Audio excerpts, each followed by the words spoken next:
Now we've seen that TV is magic and creates that gold connection.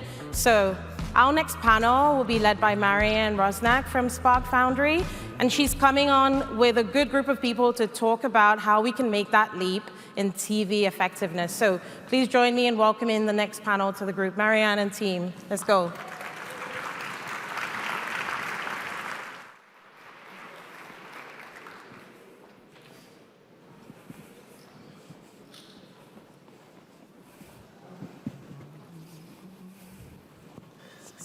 Very close. Hi, everyone. So, before we get into it, I'm just gonna speak a little bit about, what we're actually gonna be talking about. So, we're gonna explore how TV can really bring that step change when it comes to efficiency, effectiveness. One that really starts to resonate within the boardroom and really starts to resonate with those brand marketers. What some of those key innovations are shaping this transformation today, and not just today, but tomorrow. And I think a lot of what we talk about throughout today is kind of that future state. And I think most importantly, how brands can benefit who don't have access to some of that first-party data. Partnerships, probably one of my favorite parts of this industry, have changed substantially. I think within this conference and within what we talk about, partnerships have been top of mind, but these partnerships are changing. So we're gonna kind of dig into that a little bit, especially when it comes to data partnerships. We think of things like clean rooms and what we're starting to do with data.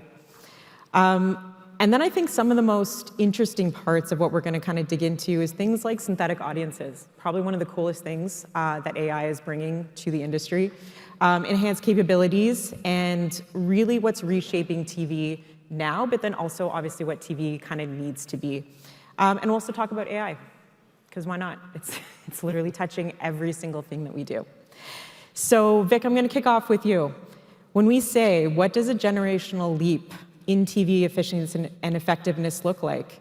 What do you think is holding us back from achieving something like that?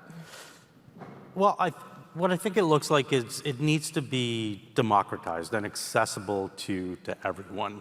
There's a massive market here in Canada of small and medium-sized businesses and local businesses that aren't able to access TV or connected TV as easily and as readily as they could.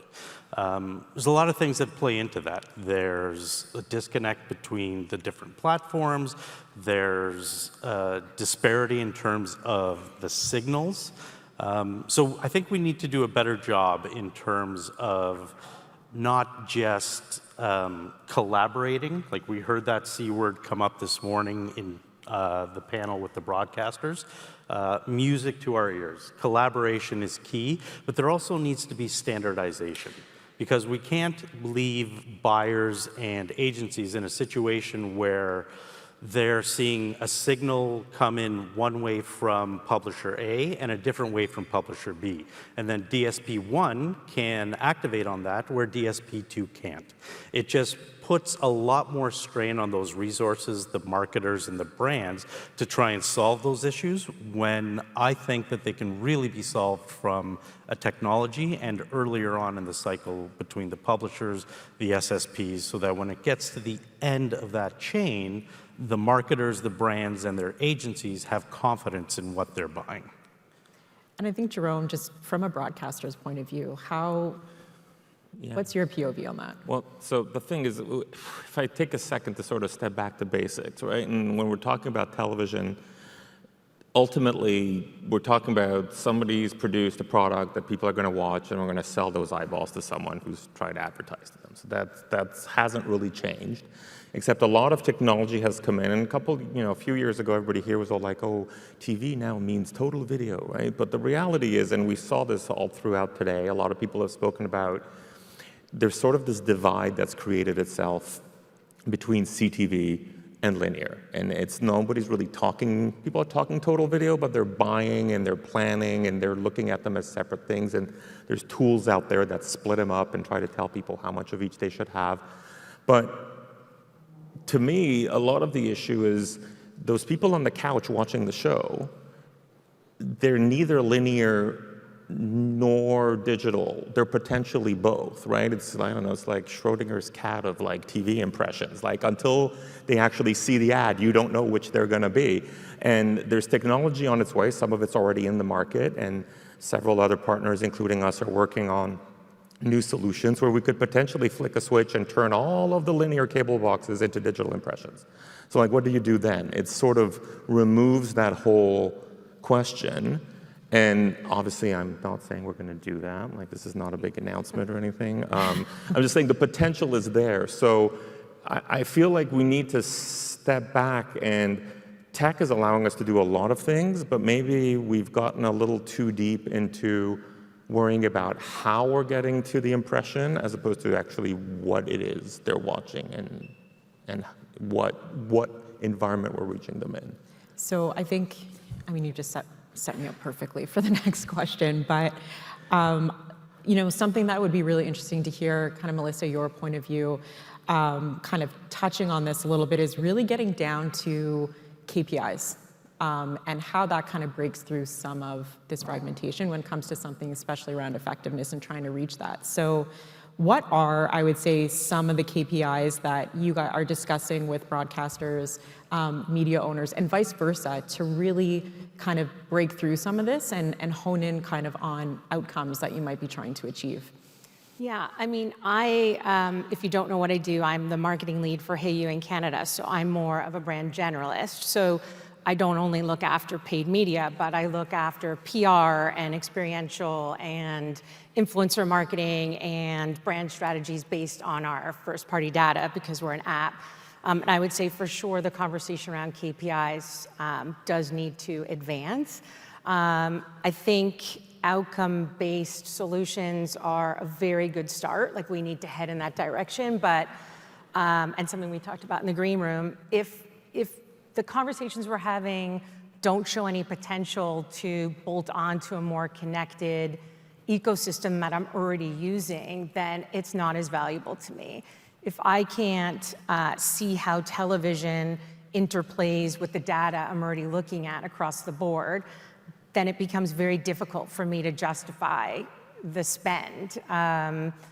You know, TV is often part of my buy or my plans or my requests to the agency, but it almost sits outside of the rest of my plan, and it's almost on the peripheral of the plan.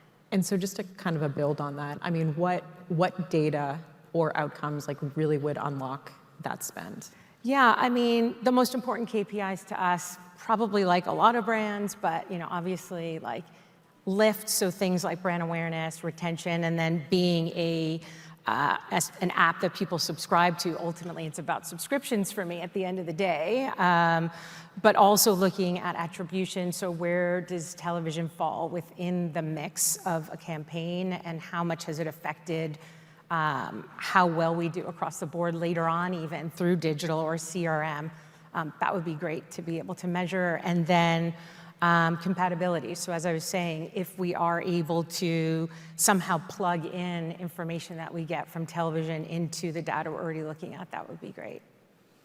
And I guess, Dave, just from your perspective, it would be interesting to know, like, what kind of conversations are you having with either agency leads representing brands or directly with, you know, brand marketers when it comes to, you know, outcomes specifically?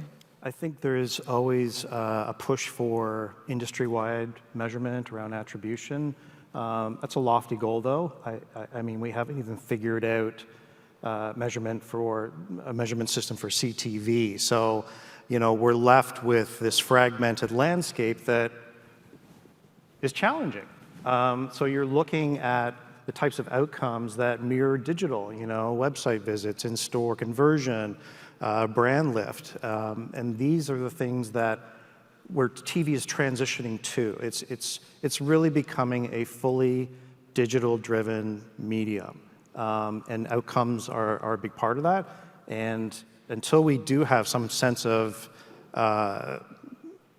industry-wide measurement, I mean, we're going to be left with focusing on specific KPIs that we're given on a campaign-by-campaign basis that drives the outcomes that the consumer or the customer is looking for. And so I guess, Melissa, I'm going to go back to you. When it comes to, you know, you beautifully touched on industry-wide solutions. But when it comes to these solutions, when we think about attribution specifically, to satisfy both that performance piece from a brand standpoint, but also that brand building, what do you feel like these need to look like to be able to cover both? Because to your point, TV, or the ask of TV, is to become quite digital. But we also know at the heart of what TV really is delivering. And so what are kind of expectations from that brand marketing standpoint? Yeah, I mean, to be transparent, I don't own our acquisition budget, but obviously we work very closely together. I would say that my goals as a brand marketer and my acquisition team's goals are not all that different. We both want proof, and we both want stability and agility, I would say. I think that's true for all of us. Now, theirs might be more like short-term and quicker attribution. Mine's a little longer term, but I don't think we're looking for very different things in the end. I guess kind of on that note, sorry, go ahead. If I could jump in, I was thinking, to go back to the collaboration word, I mean, there's been a lot of great talk about broadcasters collaborating, but I think we need better partnership maybe also with the brands and the agencies, because as was alluded to by my boss earlier, things aren't necessarily going great, and so we can't just randomly invest in stuff and hope it sticks. And Think TV led this great initiative to have common brand, common segments. They barely got activated, at least with us. Chorus launched Cinch, which was a really smart and interesting new way to buy TV.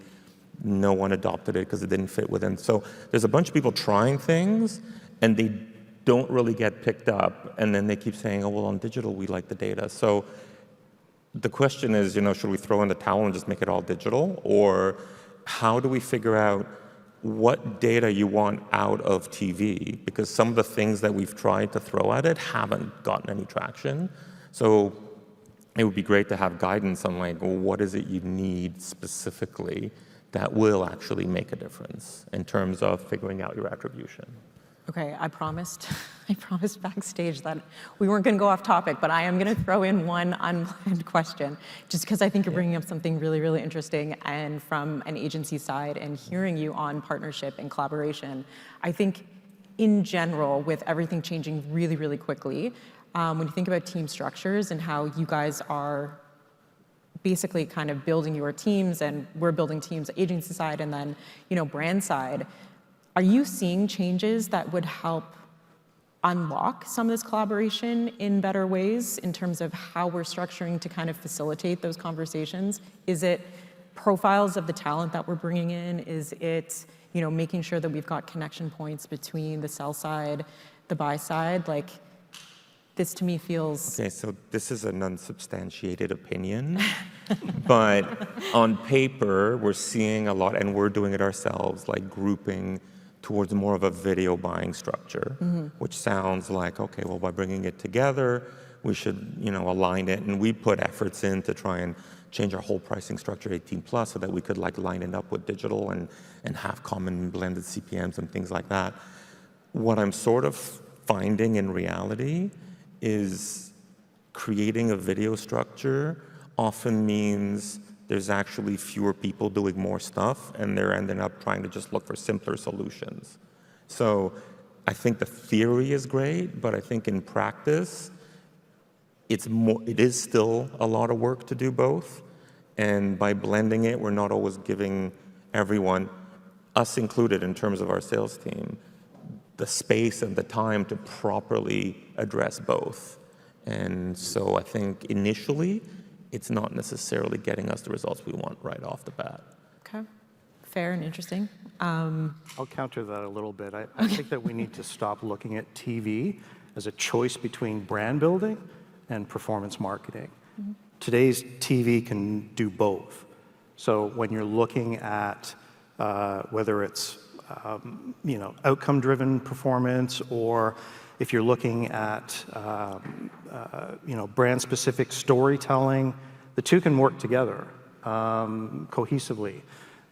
The thing is really understanding what your vendors are offering, but also holding them accountable to the same data-driven outcomes that you would expect from your digital partners.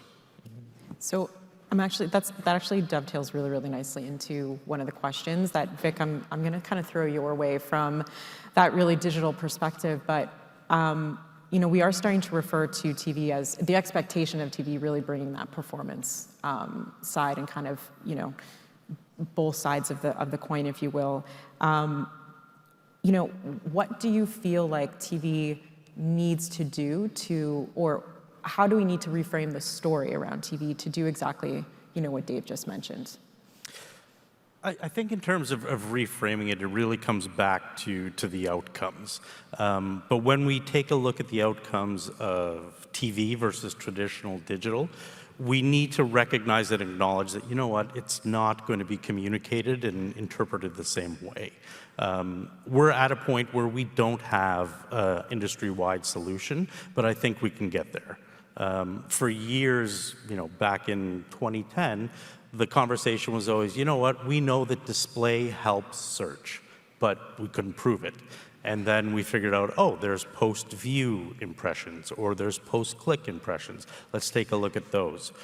We're at a point and we're smart enough as an industry that we can figure this out, but I think it's going to take a lot more collaboration and standardization to do it. I think TV is already being looked at as a performative media, but in that same vein, we have to be careful not to tilt too far into one direction. TV does a lot of things really, really well in terms of creating that connection, creating that emotion, and I don't think we want to diminish that by looking at it as purely a performative piece. Go ahead. If I could just add, Yeah. too, as a publisher, one of the things we are going into in terms of how do we transform and how do we get more relevant is we're looking at really leaning into bringing value with the content association part, because the one thing we do have is we have control of our content because we're actually producing it. Mm-hmm. We're not, repackaging it or doing things or applying audiences to it, we're making it.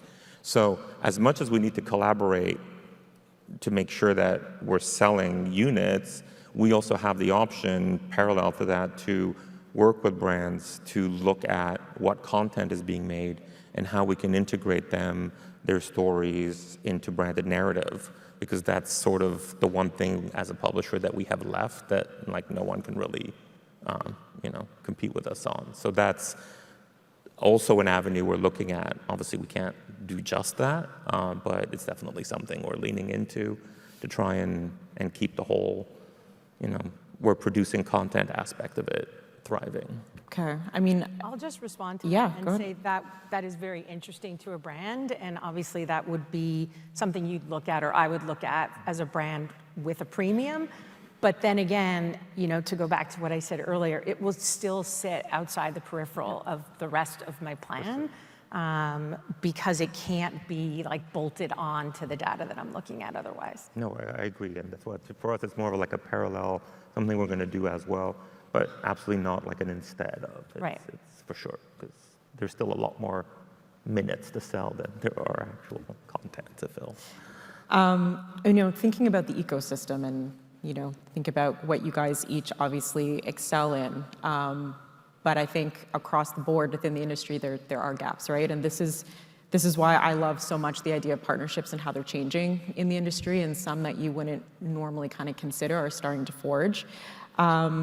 How are you guys and Melissa as a brand, adapting your media partnerships current state to best really work within, whether it is what your needs on a brand side or performance side, but I think even more specifically when it comes to the measurement side? Yeah, so interesting for us, and again, I don't think I speak for all brands here. I think everybody is quite unique in their approach, but our approach, which you'd be familiar with, is we have always had an in-house team that plans and executes our performance media. But what has happened over the course of the last few quarters is they have now been tasked to buy and execute almost the majority of our brand campaigns as well, where there are opportunities for them to do so. And more there are opportunities to do so. So things like connected TV and particularly digital out of home I can now book directly in-house with the same team that's booking our social for performance and now also for brand awareness. And the motivation there is pretty simple. It's cost effective. Our lead times can be much shorter, so I can see an insight that I want to act upon and book an ad on a Monday and have it live on the Wednesday. And obviously being much closer to the data is very important to us so that we're able to have that lock into what we're seeing as far as like the metrics we get from our app. So those would be the reasons. Although just hearing from this panel, I would say collaboration is probably another benefit of that as well. So having a more direct relationship with the people that we work with is probably beneficial there too. Now, that's not to say we don't place value on our relationships with our agencies. There's a place for agencies with us. So whether it's coming to us with innovation that we're not aware of, if it's industry trends, if it's competitor information, all of that is of huge value to us. But we are doing the majority of our buying now in-house. And from an SSP perspective and the lens of programmatic, we're engaging a lot more with brands now and their agencies to help provide that data and help provide that insight that's going to help make better decisions. So historically, we've seen a lot of the models that agencies and brands are using to try and inform buying built on what's happening on the buy side. So what happens after the impression is shown and something happens.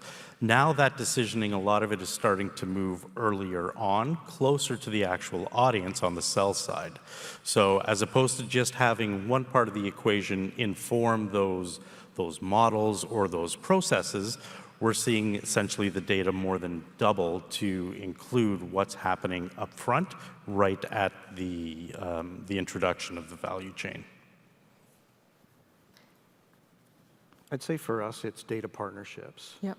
Which kind of feeds into the collaboration part. But when you're sitting on a boatload of first-party data, as Samsung is, we're looking at ways that we can, whether it's one-to-one matching or whether it's using AI to create smart audiences. The opportunity there is to really create even more granular and accurate audience segments and insight capabilities that just didn't exist, even a few years ago. So, we recently partnered with Environics, for example, and their data is integrated into our data, which we have 7 million TVs that we collect ACR data from. It's a pretty robust signal that we can utilize to take it to the next level from a demographic as well as psychographic audience targeting capability. I mean, in our case, we're one of, there's a few of us in Canada who are vertically integrated with a telco. And so we have access to set-top box data, which in our case in Quebec happens to still have massive penetration, so one of the highest in the country. So we have a tremendous amount of very detailed data, and we're working really hard, and we're partnering with people because we've realized to leverage it and to analyze it and to be able to put it in a clean room to blend with clients' data. It's a tremendous amount of work, which also makes me wonder sometimes some of the data that's out there right now, how, unlike a Numeris, which is audited and common to all, some of the data is a bit grade your own homework. So I wonder sometimes when you're buying this, is it kind of like that TELUS ad with the people stealing your identity? Like you're buying adults 25-54, but is one of them really like a woman 60+ who's just wearing like, a wig and a mustache, fake mustache, and she's not really, but who knows because no one's auditing it. So we're trying to bring data to the table that's,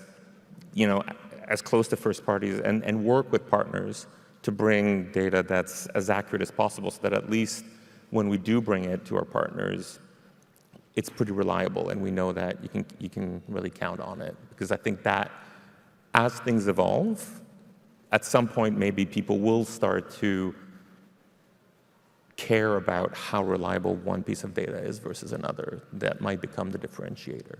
Absolutely. I mean, I think that's probably one of the top questions everybody has today when we're talking about things like AI. And just looking at the time, I'm going to jump to our AI question because I think it's incredibly interesting and important to touch on it.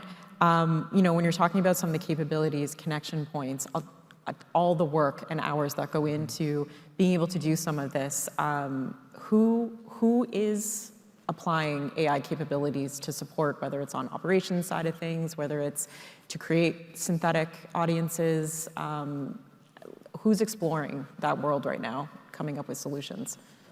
I could say we're exploring. Right now, one of the AI has started to help, but so far in terms of what you can see, what you can look at your screen and notice, it's really helping with things like closed captioning and stuff like that, because that allows us to bring that to everybody very easily. So AI, that was sort of like the low-hanging fruit. Now in terms of the data analysis, there's entire committees working on it. We have partnerships with companies like Optable that are helping us. So we're definitely looking at how we can use it and make it work, but there isn't anything concrete that I can tell you we're doing right now that's like live. Fair. Yeah, I mean, we're already there with AI in terms of providing tools to advertisers that can, one of them is called Reach Advisor, and it allows you pre-campaign before you spend a dime what your unduplicated reach is across linear and AVOD. So there are capabilities there. They're only going to get better as the machine learning improves. But again, that's I think something that we're going to have differing opinions on where we are with AI, but AI is already out there. It's only going to get better from a content discovery perspective, which we talked about earlier today. 45 minutes to figure out what you want to watch. Building audiences, measuring insights, having the ability to implement AI across platforms, I think is the future state that we all want. Yeah, I'd say we're definitely testing it as well. I agree it does need to improve, but we are testing it. Particularly, it's been useful for us so far with just running different creative and aligning that to the audience segmentation that we have from our first-party data. So that's been something that we've focused on so far, but testing in a lot of different ways too, but still room to improve. Yeah, and at Index, we're sort of going at it twofold. One is working with our partners, publishers, broadcasters, to help provide that data to build their own AI solutions. Internally, we're starting to use agentic AI to improve our ability to make changes and to be more innovative. So as opposed to our development team spending months coding, agentic AI is eventually going to start doing more and more of that so that our team can focus more on the engineering and the ideation and solutioning of problems that, or challenges that are facing us. So. And with that, we're going to stop there because we're at time. Thank you so much, guys. I think we could probably talk about this for a lot longer. Oh.